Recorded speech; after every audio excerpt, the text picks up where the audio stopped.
اهلا بيكم معانا حبايب ميدليرن في كل مكان. معاكم الدكتور طارق عبد الحميد مره تانية. بنكمل في اسئله امتحان الاملي اكزامينيشن او الايجيبشن ميديكال لايسننج اكزام.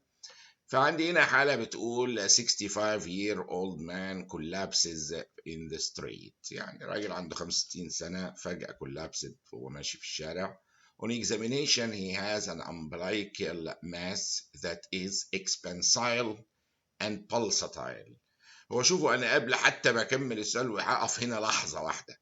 ها الاورطه هو في البلسيشنز بتاعته لو في ماس قدامه بتتحرك لايه لقدام، كل بلسيشن تتحرك ايه لقدام، دي اسمها بلساتايل. لكن اكسبانسايل يعني في كل الاتجاهات دي تقريبا لا يوجد غير اورتيك انيوريزم. هي اللي ايه تبقى اكسبانسايل. كونسبت الانيوريزم نفسه اللي بتكبر في جميع الاتجاهات دي غالبا ارتيريال انيوريزم في المنطقه دي. في منطقه الامبلايكس هنا دي غالبا هتكون يعني ابدومينال انيوريزم حصل لها رابتشر، يعني اكسبانسايل وبالساتايل ماس. وات از ذا موست لايكلي diagnosis؟ والله السادن كولابس مع كلمه اكسبانسايل تساوي عندي ابدومينال اورتيك انيوريزم زي ما شرحنا، لان لا يوجد شيء اخر. يعني لو في سيست مثلا بانكرياتيك سودو سيست وخدناها قبل كده هتبقى بالساتايل بس مش هتبقى اكسبانسايل، مش في كل الاتجاهات بس لقدام وورا كده اهوت. الهيباتيك كانسر طبعا مش كده خالص، فيعني it's just crystal clear it's abdominal aortic aneurysm expansile mass ورابتشرد. وهنا عندي حالات ابدومينال اورتيك انيوريزم صورها عشان نتعلم هتلاقوا في كالسيفيكيشن خفيف كده في الوول هنا اهو، شايفين الوول الرفيع قوي ده دققوا فيه هتلاقوا فيه لاين هنا اهو كده عند الاصفر، ده البوردرز بتاعتها. ودي برضو حاله ايه اورتيك انيوريزم البوردر بتاعها كالسيفيك شويه ايه وباين اهي في البلين اكس راي، وبالصدفه كان في ايه شويه ايه جول ستونز، جول بلادر ستونز اقصد. During a regular checkup of an 8-year-old child, you noticed a loud first heart sound with a fixed and widely split second heart sound. في حاجات في الطب أول ما تتسمع fixed wide split second heart sound يساوي على طول يعني من غير تفكير ASD at the left upper sternal border في موقعها يعني المنطقي that does not change with respiration.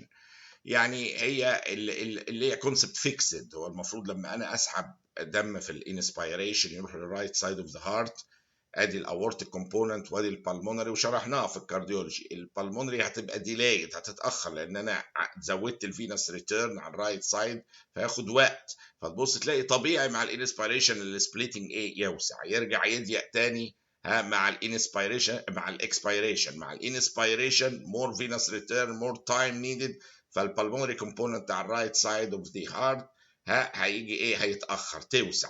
فالميكانيزم ده لاسباب معقده روحوا لها في الاي اس دي يعني عشان تفهموها كويس. لكن الفكره في الاي اس دي ان لما بسحب الدم ده بيمنع الشنط من الناحيه الثانيه، ففي نهايه الامر انا بسحب دم في الانسبيريشن ولكن بيمنع الكميه اللي جايه من الشنط، فبتفضل ايه البلمونري كومبوننت ما بتتحركش تفضل فيكسد ايه سبليتنج كده اهوت. فده اللي بيفسر كل كونسبت وايد بات فيكسد ايه سبليتنج، فيكسد اند وايد سبليتنج يعني وات ايفر الترتيب كان حاطه ايه. فدي تيبيكال حاله اتريال سيبتال ديفكت اللي بيبقى معاها ادي الاورتيك كومبوننت بالمونري والسبليتنج وايد بات فيكسد ايه سبليتنج زي ما احنا شايفين كده في الاي اس دي. دي يعني باثوجنومونيك، يوم ما الاقيها خلاص بتشخص الايه الحاله على طول. عندي هنا الحاله دي جت قبل كده وبدون عشان ما نكررهاش، كانت حاله ابدومينال اكزامينيشن شوينج شيفت دالنس، وعيانه بتعمل فولو اب وكان في تندرنس للبالبيشن في الرايت لور كوادرانت، ولقينا رايت ادينكسال ماس باي مانوال اكزامينيشن. وهي كانت حاله واضحه ان هي عندها شويه حاجات تانية، ولكن اساس المشكله الحقيقيه ايه الرايت ادينكسال ماس دي ومع الاسايتس، ودي حاجه مش قليله غالبا دي بتكون اوفيريان كانسر، هو اللي بيعمل سيدنجز كده حواليه بالكانسر سيلز ومشهور يعمل اسايتس. الحاله الاوفيريان كانسرز عامه من ضمن التيومر ماركرز الرئيسيه في تشخيصها من وسط دول طبعا مش الهيومن كورونيك نادوتروفنز بتاع الحمل ولا البورثرومبين تايم ما يعتبرش تيومر ماركر ليها، لكن السؤال هنا الفولوينج ستيبس اللي انا اقيس بيها اللي هو كارسينو امبريونيك انتيجين 125 ده فيري سبيسيفيك لحالات الايه الكانسر ايه اوفري الكارسينو، يعني مش ما هوش 100% سبيسيفيك بس يعتبر an important very important marker. فلما هو بيسأل further evaluation of this patient is most likely to show which of the following findings غالبا هيبين elevated serum carcinoma embryonic antigen اللي هو بيجي typically مع الكانسر اوفري اللي زي ما شرحنا بيعمل seedings في البروتينيوم ويعمل اسايتس وبيبقى elevation او elevated serum carcinoma embryonic antigen مع حالات الكانسر اوفري. دي حالة كانسر اوفري ونفتكر دايما القياس عالي في او السيرم كارسينو امبريونيك انتيجين 125. عندي هنا سؤال برايمي جرافيدا في الاسبوع 26 الكومبليت بلاد كاونت بتاعها ورا هيموجلوبين كان فيه شويه انيميا 9.4، المين كورباسكولار فوليوم كان 77 في الليتر اند التوتال ايرون بايندينج كاباسيتي ساتوريشن اقل من 15%. What is the incorrect statement regarding her management؟ هو شوفوا واضح دي حالة iron deficiency anemia لأن المين كورباسكال فوليوم أقل من العادي والتوتال ايرون بايندينج ساتوريشن مش كاباسيتي ساتوريشن. هو بيتكلم على في حاجتين، الكاباسيتي انها قدرتها انها تشيل ايرون ودي بتزيد في الايرون ديفيشنسي انيميا لان مفيش ايرون فهي فاضيه فبتزيد، ولكن الساتوريشن بتاعها كام في المية البروتين ده يقل في الايرون ديفيشنسي انيميا. لان متخيلين يعني انا هديكم كام رسمه هنا توضيحيه، ادي البروتين اهو، ادي 3 قطع بروتين اهو ماشي، لو في 3 مليانين يبقى الايرون بايندينج كاباسيتي هتبقى صفر، ما عندوش قدره يمسك كتير والساتوريشن 100%. لكن لو 2 بقى او 2 بس اللي اتملوا يبقى الايرون بايندينج كاباسيتي بقت 1 والساتوريشن بس تلتين مش 100%.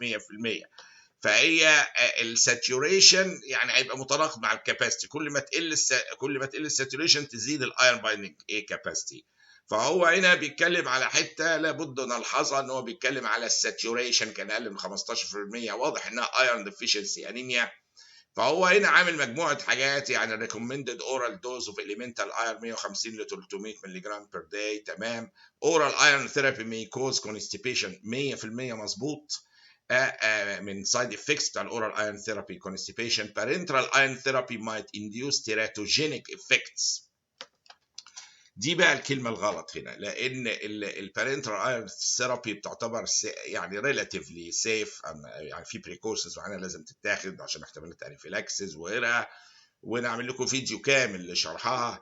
البارنترال ايرون ثيرابي مايت انديوس ده غلط 100%. دي احنا في البريجننسي الحقيقه بنحتاج البارنترال ايرون ثيرابي كتير لان كتير بيتعبوا من الاورال سبلمنتس، فبنضطر وعاوزين بسرعه عشان الجنين ينمو في مناخ طبيعي في كميات الايرون والاكسجين ومفيش انيميا، فساعات نحتاج الانترافينوس وهو ريلاتيفلي سيف او يعني مش تيراتوجينيك اتليست، يعني هو في بريكوشنز معينه بناخدها لما بنعمله، ولكن هو ما هوش تيراتوجينيك. فلما يقول لي بارنترال ايرون ثيرابي ما بي تيراتوجينيك ده غلط خالص، وهو بيدور على الانكوريكت ستيتمنت، فهو تم الاختيار على نمبر سي دي اللي هي بارنترال ايرون ثيرابي might be induced teratogenic effect، هي دي الاجابه.